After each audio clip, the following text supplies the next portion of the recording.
Hello, my friend, and welcome to this Miracle Minutes episode of Angels Don't Lie. I'm your host, Jeanne Street, and I am so happy and honored that you could be here today. Today's topic is all around grief, and I wanted to dive in to the experience of being a medium, a healer, a person who is spiritual, and then losing a loved one, and what that looks like in terms of allowing ourselves the time and space to grieve. So recently, my aunt crossed over, my beautiful Aunt Gail, who I adored and loved here on earth. And for me, the experience, and I'm going to share this from that point of view of for a medium, for people that can tap into spirit and feel the energy, because I want you to understand, like, it's so normal to know that our loved ones are in this place of grace when they cross over. So before I had gotten the word, I knew she was having this procedure, and I knew that in my heart that she was going to be crossing over. I just had this sense before it even came about, because my angels, departed loved ones, were bringing me signs that they were surrounding me with love. They were supporting me, prepping me for this experience. And that looks like receiving messages from my departed grandmother, who was Gail's mother, to having my angels continually show up and just surround me with the messages like I was safe. And so I would see both numbers, and I kept getting license plate messages. One of the license plate was AG, and then it said okay. So it was like, Aunt Gail is gonna be okay. Like, I clear as day was getting these messages. So when it came to that phone call that I received saying that she was having this procedure on this day, I was ready in my own body. I was able then to hold my family, the extended family, in prayer and love, and also lean in with my own grief. So the days following after her passing, after she had this procedure that didn't go well, and I guess which side of the street are we on? Did it go well? It went according to plan. Didn't go according to the plan we want here on earth. So it went according to God's plan. So it went well from heaven, but not well here on earth, right? Such a confusing state to kind of linger in. And so for the physical body, for my physical being, I have to move through that grief.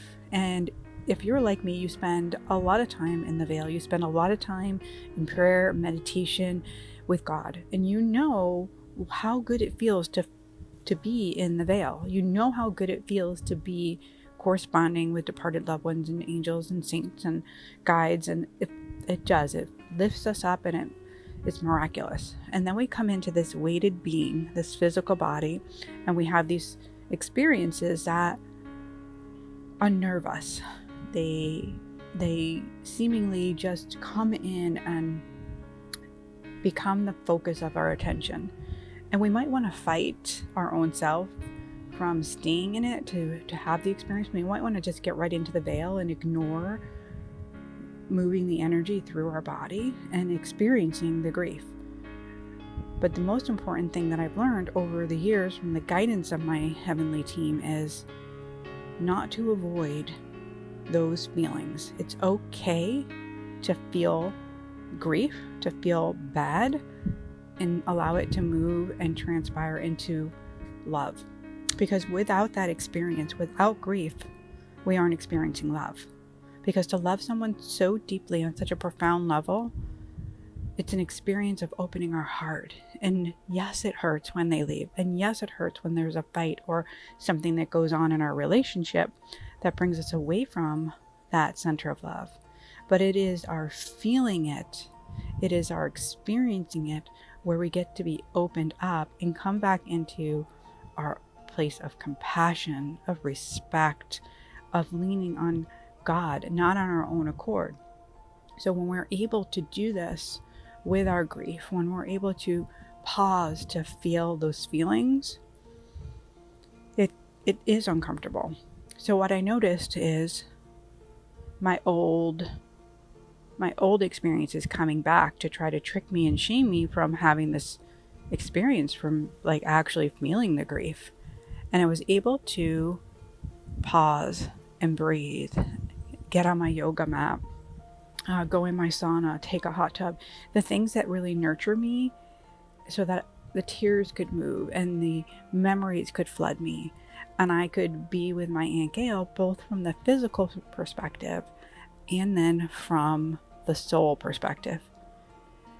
Immediately, I know, like most healers, we want to go to the feel-good feelings. We want to just see their soul, commune with them, have that heavenly experience. But the most important thing we can do is also to purify and be in the memories. Because just like our departed loved ones, what's happening here and now is we are going through a purification. So our loved ones, when they pass, they will purify. They will go into the heavenly realm, releasing all the toxins of the energy held within the physical body that stunts their soul growth, that keeps them from being that pure version of themselves. And so they do these reflections and they do this healing and they get purified. They leave behind any of the physical qualities of fear, anything that doesn't match love. That's what we're doing here in real time.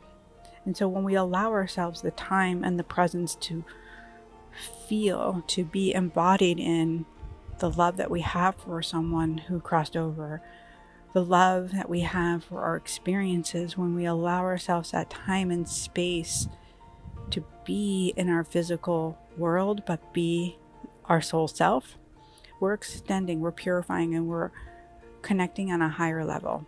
So yes, feeling sad that someone's physical life is over is natural. It's natural. Don't shame yourself out of it. This is a big thing that I've found for so many of my students and people that come into my programs is, well, I should know they're okay. I can connect with them and I can see them and I can get the messages and I should be happy and I should be joyful. And so that alone creates a problem. It creates a kink in the energy within your body. So there comes conflict. There becomes this fight within yourself, because all that's present in heaven is love. And so love is grief. Love is experiencing the bounty of those memories and remembering the good. And sometimes it's in remembering the painful moments as well. But if we don't feel them, what we're experiencing is more of a weighted, controlled state of being, and it's a form of manipulation. And we're not able then to go to that next level in our healing journey, in our work. So first and foremost, our work is about our own being. It's not about outside of us. It's not about what we're doing for a living and serving and showing up. It is about you healing your insecurities, your pains, your traumas. It's about you expanding more into light so that you can do that great work and show up for your people and continue healing as you're working and channeling. But we also need the grace to know when we need to back off of our work, especially around the losses in our family or the experiences that feel very weighted. Taking a pause in our work, taking a pause to breathe, to feel our feelings is such a good and groovy thing. So I just wanted to jump in today to share this experience, because I am taking time away. I've taken a whole week to be still, to experience my memories, to experience the love of conversation with my Aunt Gail, to experience what's going on in my physical body. And I couldn't do all of these things if I was working and ignoring or pushing away or thinking I was above grief. I just wanted to leave that as a reflection, that we are not above these experiences. They are happening for us and we get to go through them. And it's the level in which we go through them that tells us where we are. So we go through them with grace and having God hold us. We're not in the lead. What happens then are it's just another level of goodness. Our hearts are opened, our eyes are opened, our senses are clarified, and there's no perfection here. This is messy work. This is sometimes falling apart. This is sometimes just not talking to people. It's just being still.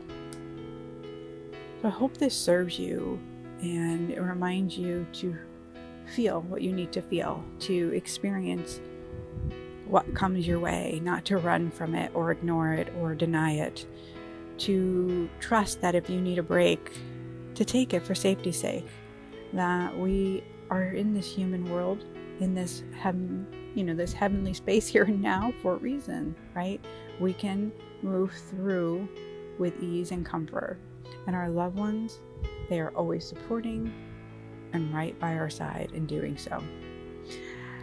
Have a beautiful day, and I will see you next time on Angels Don't Lie.